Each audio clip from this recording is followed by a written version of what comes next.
Bonjour à tous et bienvenue sur Fadeaway. Je suis très heureux de vous retrouver sur la chaîne YouTube et en podcast. On va essayer de faire un petit peu évoluer ce média dans les jours et les semaines à venir.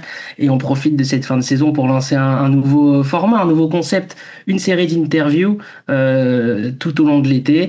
Et la première interview, j'espère, d'une longue série. Je suis avec mon premier invité aujourd'hui, Nicolas Absalon. Salut Nicolas, comment ça va?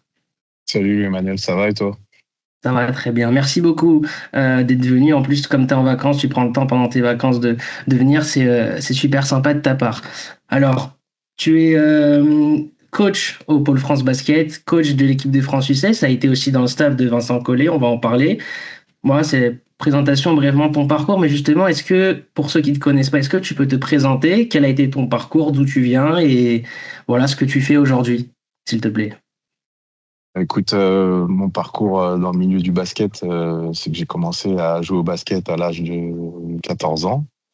Et très vite dans mon club, j'ai passé des diplômes d'entraîneur pour commencer à entraîner les petites catégories. Et au fur et à mesure, voilà, j'ai continué à passer tous les diplômes fédéraux. En parallèle, j'étais en études universitaires où j'ai fait une licence TAPS. Et pour au final, pour intégrer un poste à la fédération en 2006, ça m'a permis, au bout de quelques années, d'intégrer l'équipe de France en tant qu'analyste vidéo. Puis ensuite, entraîneur au Pôle France, comme tu l'as dit, et dans les équipes de France jeunes. Donc, tu as pu côtoyer les deux catégories, les jeunes et on va dire les adultes. C'est quoi la différence justement entre entraîner des jeunes et être dans un staff et entraîner des adultes? Voilà, est-ce qu'il y a il y a des particularités, mais c'est quoi les plus grosses différences? Bien sûr, la particularité numéro un, je pense, c'est l'aspect formation quand on est avec les jeunes. L'idée de, oui, être performant parce que la France se doit d'être performante sur la scène internationale, mais aussi voilà, les préparer à vivre des aventures encore plus grandes comme les Jeux Olympiques, les Coupes du Monde senior, voilà, toutes ces choses-là qu'il faut aussi les préparer en termes de performance, en termes d'approche. Voilà, l'équipe de France est particulier, c'est différent d'un club. Donc voilà, il y a cette grande différence-là qui est l'aspect formation qui est plus prégnante, beaucoup plus prégnante en jeu. Là, aujourd'hui, tu es, coach des U16, donc tu as des joueurs de 15-16 ans. À cet âge-là, est-ce que tu dirais que tu entraînes avant tout des basketteurs ou tu entraînes aussi des adolescents et essaie de les former à devenir au niveau humain aussi? Ah, vraiment les deux, vraiment les deux. Euh, il y a même une vraie différence entre ce que je fais au Pôle France et ce que je fais en équipe de France. Alors, en équipe de France, c'est très axé performance. Donc essayer voilà de développer le joueur et l'adolescent comme tu dis, mais sur des aspects voilà, gestion du quotidien dans un cadre particulier qui est l'équipe de France, et condensé en termes de temps, en termes d'émotion. Voilà, il y a beaucoup de choses à gérer là-dessus. Et au Pôle France, c'est plus voilà former des futurs joueurs professionnels, mais aussi des adultes bien dans leur tête, bien dans leur corps. Des adultes inspirants aussi pour les plus jeunes. Et voilà, il y a un gros travail aussi sur l'aspect humain dans le cadre du Pôle France aussi. En tant que coach et formateur, c'est quoi les qualités les plus importantes que tu cherches chez un jeune de 15-16 ans? Il y a pas mal de choses, mais comme tu dis, enfin, comme on vient d'en parler, il y a les deux valences, il y a l'aspect basket et l'aspect humain. Euh, L'aspect basket dans ce qu'on pourrait dire comme grand mot le talent. Le talent qui se définit un petit peu comme voilà, plusieurs critères, comme l'aisance avec la balle, parce qu'on a un sport avec, on doit manipuler un ballon, la conscience tactique, le langage corporel, voilà, l'aspect physique aussi, voilà, les qualités athlétiques. Il y a pas mal de choses autour de ça, mais après, au niveau humain, voilà, l'endurance de la motivation, euh, le niveau d'autonomie, la capacité à, voilà, à progresser, à se modifier, à se corriger. Et puis la force du projet individuel, c'est-à-dire que même si les coachs, on est là voilà, pour les pousser et les aider à avancer dans une direction, c'est eux les principaux acteurs de leur progression, de leur avancement. Donc voilà, il y a tout ça à essayer de détecter, ce qui est pas facile. Et le travail de détection, c'est vraiment un enjeu numéro un dans notre formation, dans le système de formation, de détection, dans le projet de performance fédérale. Donc voilà, on est sur tous ces aspects-là. Tu parlais de performance tout à l'heure. Jusqu'où ça compte le résultat dans cette catégorie à cet âge-là? Bah, ça compte déjà au niveau de notre fédération, qui, voilà, qui veut toujours être sur les premières marches du podium au niveau international, soit chez les jeunes ou chez les seniors. Instaurer, confirmer cette culture de la gagne que la France peut avoir. Donc au niveau institutionnel, il y a déjà cette volonté d'être très haut classé. Puis après, c'est aussi au niveau des joueurs, on a des compétiteurs, donc le but, c'est d'aller chercher les meilleurs résultats possibles. Les meilleurs résultats possibles, c'est les médailles d'or. Mais ça suffit pas, parce que quand on arrive dans une compétition, on prend l'Euro de cet été, il y a 16 équipes. Il n'y a pas une équipe qui va te dire qu'ils ont envie de jouer chose que la médaille d'or. Donc, il y a d'autres enjeux que ça, il y a d'autres une approche importante à avoir pour réaliser ces objectifs. Tu disais que tu étais à la fédération depuis 2006, donc tu as dû voir cette évolution incroyable de la qualité de la formation française depuis des années. Aujourd'hui, je pense qu'on on peut le dire, la France est devenue une référence mondiale en termes de formation. Comment t'expliques justement cette évolution vers le haut? Je pense que l'évolution, elle est multifactorielle dans le sens où déjà, on a des structures d'État qui sont très importantes. Euh, voilà, le réseau des clubs. On a beaucoup de clubs de basket en France, beaucoup de licenciés, de plus en plus. Moi, quand j'ai commencé à la Fédé, je crois, de souvenir, il y avait 420 000 licenciés. Je pense que maintenant, on est autour des 700 000, si je ne dis pas de bêtises, à vérifier. Donc, tu vois, ça a presque doublé. Voilà, le vivier de basketteurs est plus important. Le maillage territorial en termes de détection, de structure de formation il est important. Puis il bouge pas. C'est-à-dire que ça, moi, quand j'ai commencé, il y avait déjà les pôles espoirs pour les 13-15 ans. Un dans chaque région. Il y avait déjà le pôle France qui existait. Il y avait toujours les centres de formation. Donc c'est un maillage territorial qui dure dans le temps et qui fait ses preuves. Et puis l'autre aspect, je pense aussi, il y a un gros travail de fait sur la formation des entraîneurs, l'accompagnement des entraîneurs, qui fait que voilà, on a la structure, on a les personnes aussi pour former de la bonne manière les joueurs. Et puis pour finir, le système de détection aussi qui s'améliore, où voilà, en termes de critères, on élimine personne, mais voilà, on prend en compte tous les profils. En fait, l'équipe de France est très riche. Moi, quand je me retourne sur le banc au Pôle France, quand je fais rentrer un pour sortir l'autre, voilà, j'ai des profils différents, qui apportent des choses différentes. Il y a une richesse vraiment qui est super intéressante. Donc, ça fait que voilà, la France, à mon avis, elle est sur le devant de la scène internationale, ces raisons-là. Est-ce que pour toi, les jeunes Français, ils arrivent plus près que ceux d'il y a 10 ans, par exemple? Est-ce qu'aujourd'hui, tu vois, tu as l'impression que les jeunes, même à 15 ans, quand c'est des joueurs encore un peu bruts, tu dis, tiens, lui, il est plus près qu'un joueur que j'avais il y a 10 ans? Pas forcément. Il y a des variables qui sont propres à chacun. Tu vois, le niveau de maturité physique. Ça prend plus de temps pour arriver à maturité physique. D'autres, c'est plus rapide. Il y a des vraies différences entre ces âges-là, en plus, entre 13 et 18 ans, j'ai envie de te dire. On n'est pas tous égaux au niveau des qualités physiques et athlétiques. Ça ne veut pas dire qu'au final, celui qui en a moins à 13 ans, il n'aura pas plus que l'autre à 18. Donc il y a déjà cet aspect-là qui fait qu'il y a des différences et que je pense que surtout on a progressé, c'est le respect des individualités. Parce que pas tout le monde dans les mêmes cases.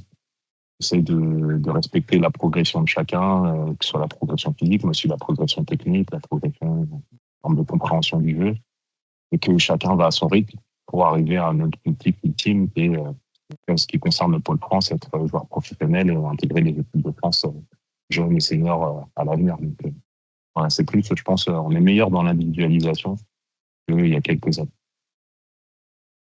C'est intéressant que tu parles de l'individualisation parce que comment tu arrives justement à trouver cet équilibre entre développement individuel du joueur et mise en place d'une culture collective puisque ça reste un sport collectif. Donc comment tu arrives voilà, à faire progresser des joueurs et en même temps leur dire voilà, on va jouer de telle façon et on essaie de créer quelque chose collectivement.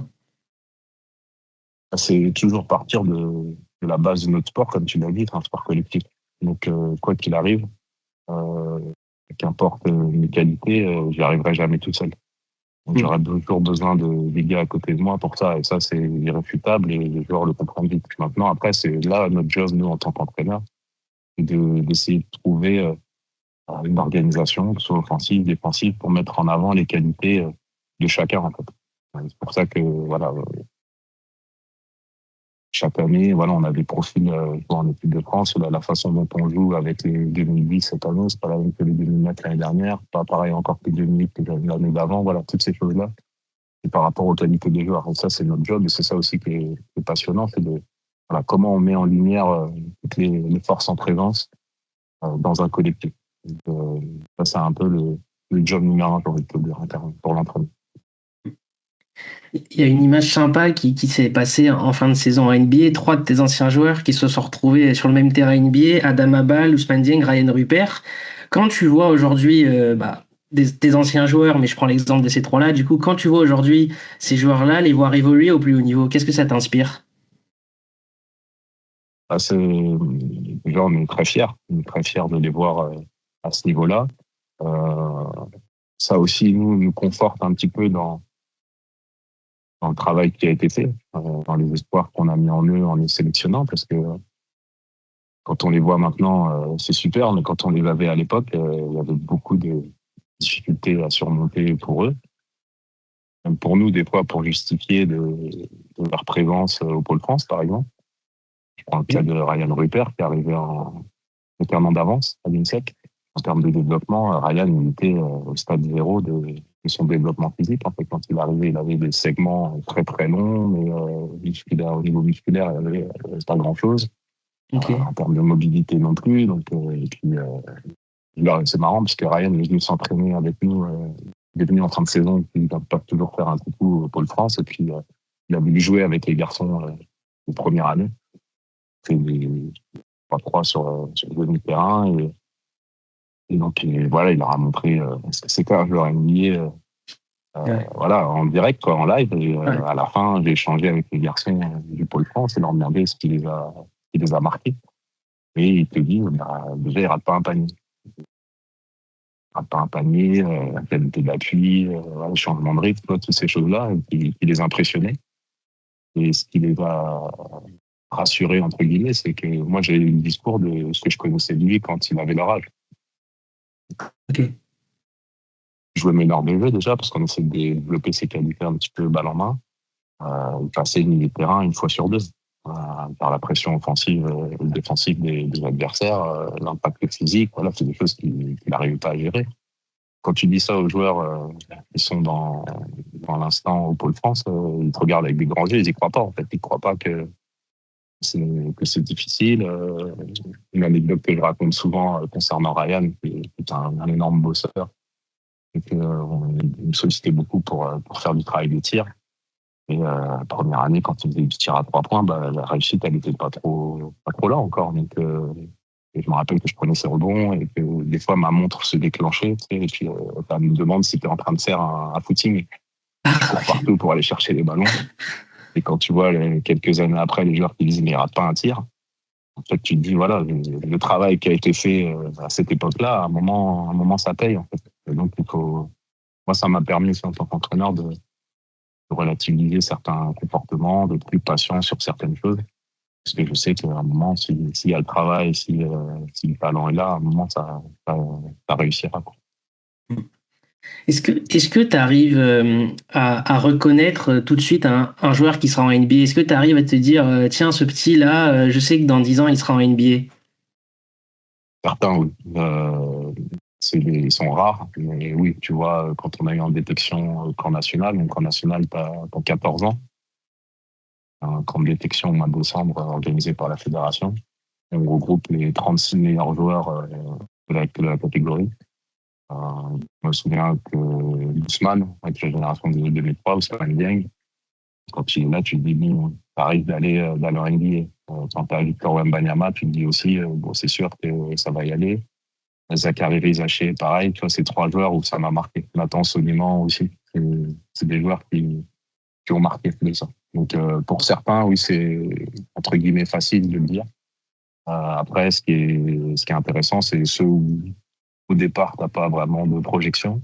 Et ils y arrivent quand même. Ils y arrivent avec le travail. Je pense à Noah Penda, à Noah Sengue, voilà, ces joueurs-là. Des joueurs qui y arrivent avec, voilà, peut-être un talent au départ qui est pas le même que ceux que je t'ai cités. Et le travail, l'engagement, la résilience, des valeurs comme ça qui font qu'au final, ils y arrivent aussi.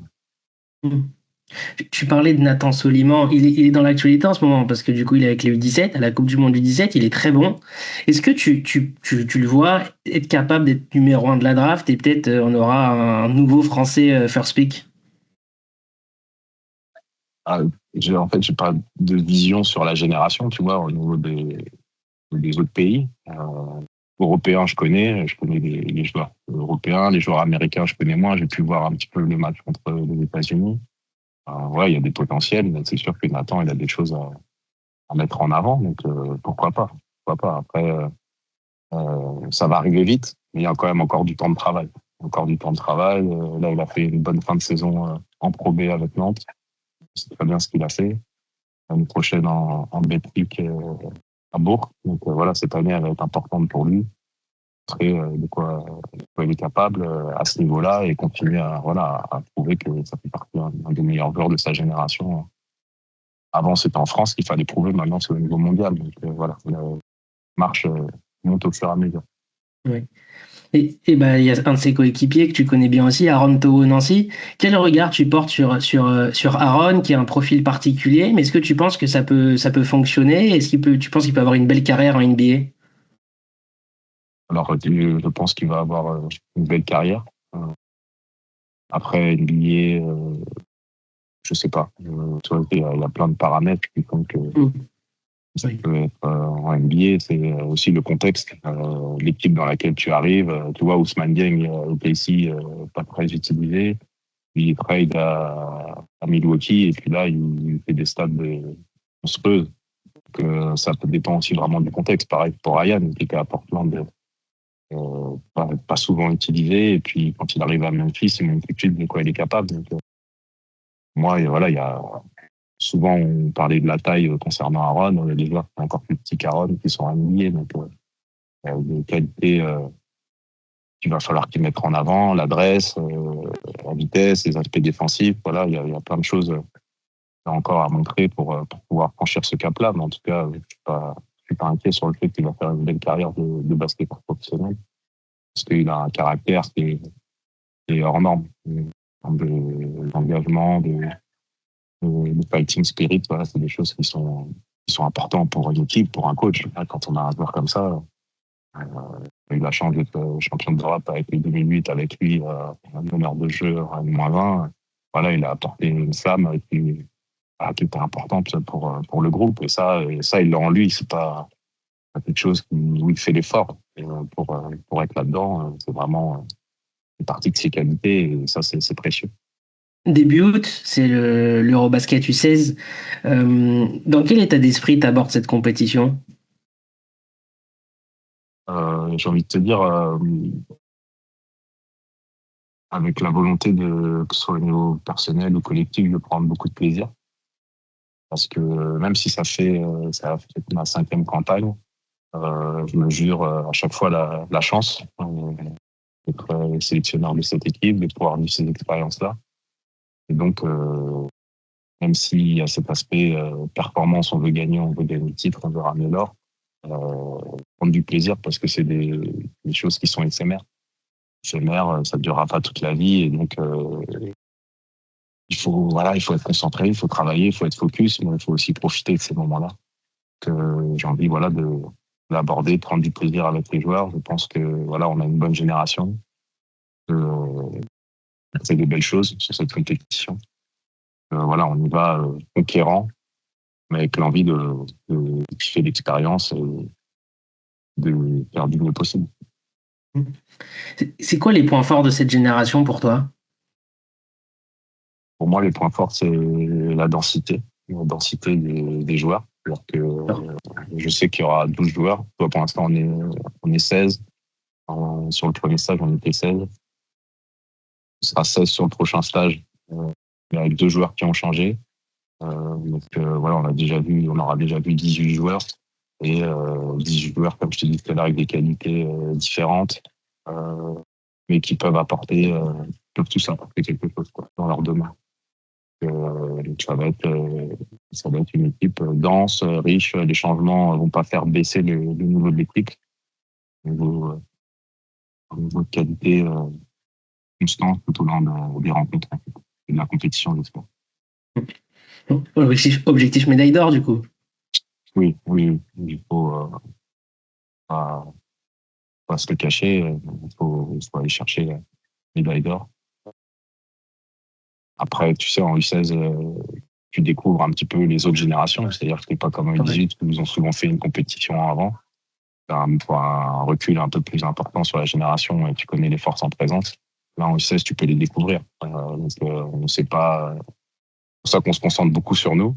Après, tu as toujours des nations qui sont références, les Serbes, les Espagnols, les Italiens, les Turcs. Mais il faudra voir. Il faudra voir sur place. Merci beaucoup, Nicolas. Je ne prends pas plus de temps. Merci d'être venu dans Fadeaway. C'était un plaisir de t'avoir. Merci à toi. Merci pour l'invitation. Pas de souci. Bonnes vacances. Salut. Merci.